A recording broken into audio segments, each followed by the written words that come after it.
13h10, on est mardi. C'est à ce moment, habituellement une dizaine de minutes avant, on va aller parler avec Vincent Geloso. Vincent, premièrement, désolé, on a complètement oublié le temps. On est désolé. Écoute, comme tu peux entendre de ma voix, je suis absolument fâché.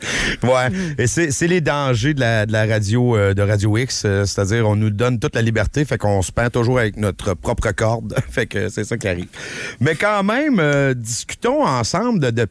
Moi, on l'a tous vu, François Legault, qui a fait une genre de fixation depuis le début de son premier mandat sur le fait qu'il fallait rattraper l'Ontario. Par contre, M. Legault a choisi ses sujets, voulait rattraper l'Ontario, surtout de ce que j'ai compris, tu me le dis si je me trompe, mais c'était concernant surtout les salaires. Donc, voulait rattraper l'écart entre les masses salariales de l'Ontario et du Québec. Et semble-t-il que sur ce niveau-là, on s'améliore. Je ne sais pas si c'est des salaires subventionnés, ça c'est un autre sujet. Mais concernant la création d'emplois, c'est pas yaob. Ben, écoute, coupons ça en deux, là. Ouais. Commençons avec ce que M. Legault veut. C'est pas juste M. Legault, c'est tous les premiers ministres depuis les années 1920. Il faut qu'on rattrape l'Ontario. Et la réalité, c'est que graduellement, depuis les années 40, on a rattrapé l'Ontario. Mais on a pas mal refermé l'écart, beaucoup dans la dernière décennie. Mais tu sais, il y a deux manières de fermer un écart. La première, c'est que toi, tu cours plus vite, ou à un moment donné, l'autre finit par s'essouffler. Ouais. Et l'Ontario, présentement, ressemble beaucoup à un coureur qui s'est essoufflé. Donc, on a refermé une grosse partie de l'écart. Mais c'est pas parce que nous, on court plus vite, c'est parce que l'Ontario a énormément ralenti. Ce qui n'a pas ralenti, c'est le reste du Canada. Fait que si tu enlèves le Québec et l'Ontario du Canada, tu fais un Canada sans l'Ontario et le Québec, ben à cet égard-là, le Québec n'a pas fait autant de rattrapage et n'a pas fermé l'écart, tout simplement parce que, par exemple, il y a des provinces comme l'Alberta qui ont eu énormément de croissance, qui ont réussi à rester loin devant. Et donc, le Québec est encore très largement un pauvre parmi les riches. Ça, c'est concernant là, les salaires en tant que tels. Là. Donc, exactement, le salaire moyen, le revenu par personne. OK. Ouais. Bon, donc, Legault nous dit une demi-vérité.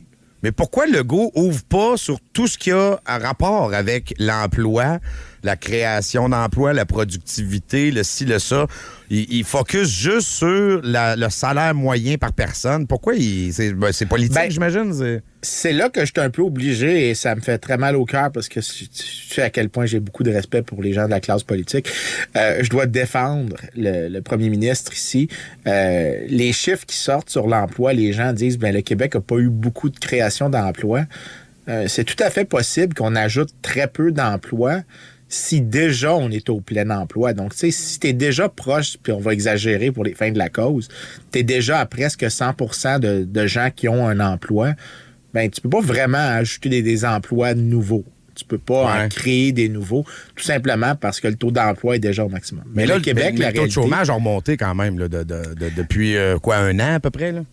Ben, le taux de chômage, il faut se rappeler que le taux de chômage inclut les gens qui cherchent des emplois. Si tu cherches un emploi, ben, ça veut dire que le marché du travail peut être très positif. Tu peux avoir des marchés où, j'exagère un petit peu pour simplifier, mais tu peux avoir des marchés où le chômage est élevé, mais c'est parce que les gens changent d'emploi fréquemment puis ils sont OK d'être au chômage 1 ou 2 mois parce qu'ils savent qu'ils peuvent aller dans un emploi qui paye beaucoup plus parce que les employeurs sont en grande demande. Donc, il y a cette question-là de chômage frictionnel d'une économie qui est très dynamique.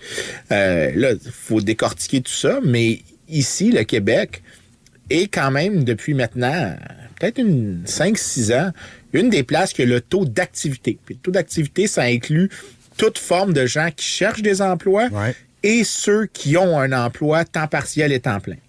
Et ça, le Québec, il performe très, très, très, très, très bien relativement aux autres. Le problème, c'est que tous les autres aussi performent très mal en général. Le taux d'emploi au Canada, le taux d'activité, au Canada, vraiment a de la difficulté à être maintenu. Dans certains groupes d'âge, on voit un déclin du taux d'activité. Il y a des signes d'affaiblissement. Et la chose que M. Legault un peu voudrait, je l'ai défendu un peu, maintenant je vais y lancer un pot de fleurs, c'est qu'il est en train de se défendre de ne pas être aussi mal que les autres, de ne pas être aussi mal en point que les autres. Et OK, félicitations. C'est ça que tu veux comme victoire. Go for it, je te la donne, mais je te donne pas le crédit nécessairement du pourquoi c'est le cas. Mais mettons, je reviens sur justement les créations d'emplois. Parce que tu me dis, c'est sûr qu'il faut vérifier si on est en plein emploi. Puis ça, je comprends le point. On ne crée pas des emplois pour avoir personne dedans. Là, je comprends. Par contre, en Ontario, au Canada et au Québec, on est ceux qui ont reçu beaucoup d'immigrants parce que sur le total des employés, l'Ontario a créé quand même beaucoup plus d'emplois qu'au Québec. Est-ce qu'on est si différent que ça versus le taux de chômage, versus le taux d'activité que l'Ontario? Écoute, je te dirais que l'idée que les immigrants créent du chômage, c'est généralement un peu de la bullshit. En fait, c'est que de la bullshit. Tout simplement parce que, puis ça, c'est vraiment... faut vraiment être un politicien pour penser comme ça. Le politicien se dit, il y a plus de gens qui arrivent, donc l'offre de travailleurs augmente, puis s'il n'y a pas assez d'emplois, ces gens-là vont être au chômage. Mais la réalité, c'est que les immigrants, ils n'arrivent pas ici en demandant absolument rien. Ils demandent des services, ils demandent des biens. Donc, la demande pour les travailleurs augmente aussi. Oui. Donc, c'est pour ça qu'on voit, généralement, quand tu prends la littérature, il n'y a pas d'effet sur le chômage Mais je me suis peut-être mal exprimé. C'est pas ça que je voulais dire. Ce que je veux dire, c'est que justement, s'il y a autant d'immigrants qui arrivent, c'est un facteur qui semble favorable à la création d'emplois. En fait, probablement, oui, que c'est un signe que si les immigrants vont disproportionner... Je sais pas quelle proportion, là, parce que je pensais pas qu'on allait aller là, puis j'aurais regardé les chiffres. Je sais pas quelle proportion des immigrants au Canada viennent au Québec, puis si c'est plus que notre part de l'activité économique. Mais comme principe général, la proportion d'immigrants va être plus élevée dans les endroits où le marché du travail est très dynamique et est capable de fournir des emplois. Les immigrants vont aller, toutes choses étant égales par ailleurs, là où il y a des opportunités économiques. Il y a une raison pourquoi, si tu regardes le nombre d'immigrants à l'île du Prince-Édouard, il n'y en a pas une tonne. Ouais.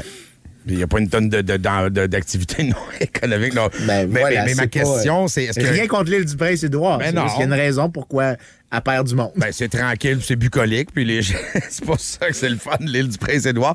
Mais mettons, est-ce que je peux faire un lien avec la productivité déficiente du Québec? Oui. Est-ce que les entreprises n'ont pas assez d'argent pour ouvrir une nouvelle succursale, pour créer d'autres... Parce qu'on a eu notre part, puis j'ai pas les chiffres non plus, Vincent, on jase à brûle pour point, mais je sais que depuis la COVID, le Québec a eu sa part d'immigrants beaucoup plus en proportion que le reste du Canada avec l'Ontario. On était les deux provinces qui accueillaient le plus de ces 500 000 immigrants-là par année. C'est clair qu'il me semble que, dans ma tête, c'était propice justement à la création puis à l'expansion d'entreprises puis à la création d'emplois. Et clairement, c'est pas les chiffres qu'on a pantoute.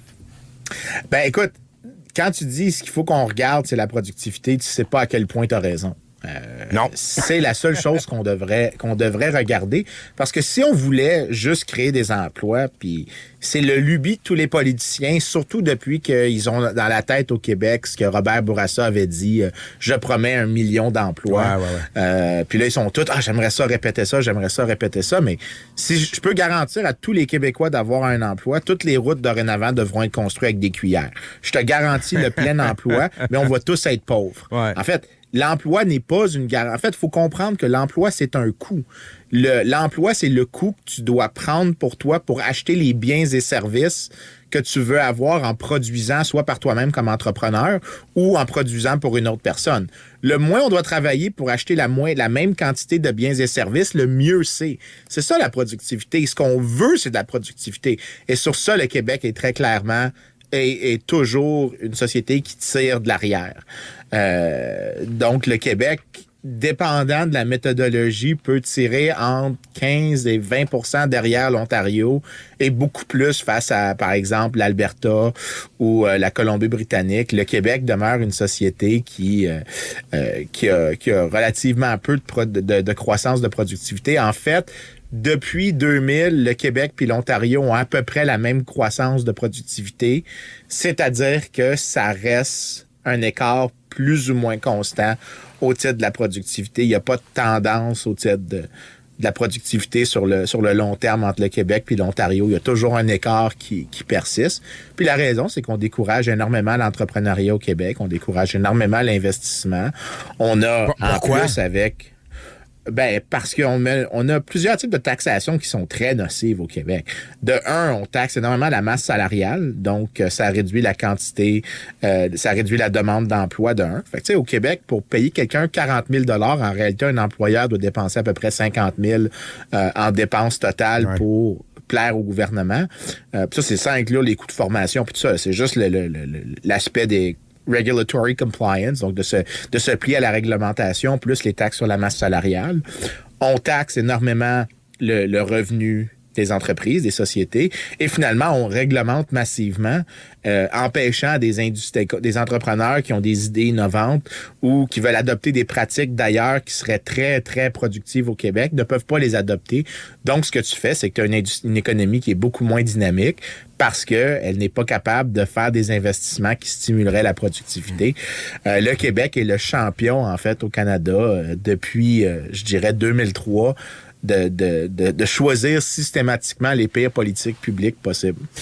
Puis un auditeur me fait une remarque sur les fleurs que tu as lancées à François Legault sur le fait qu'effectivement, ça m'a fait mal, ça. On avait augmenté les salaires au Québec. Faudrait pas oublier quand même qu'on a une bonne part de salaires qui ont été très subventionnés. Ça, c'est une autre affaire qui vient un peu fausser les données, j'imagine.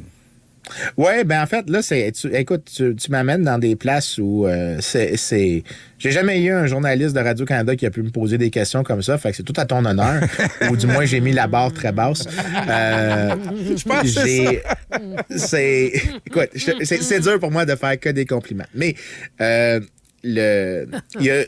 quand tu prends, par exemple, le PIB par personne, c'est que ce qui est produit.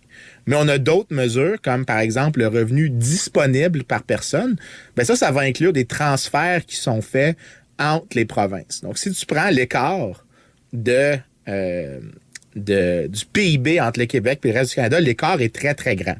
Si tu prends l'écart de revenus disponibles, l'écart est plus petit. Pourquoi il y a cette différence-là? À cause des transferts. Et ça, ces transferts-là, ce que c'est largement les transferts interprovinciaux.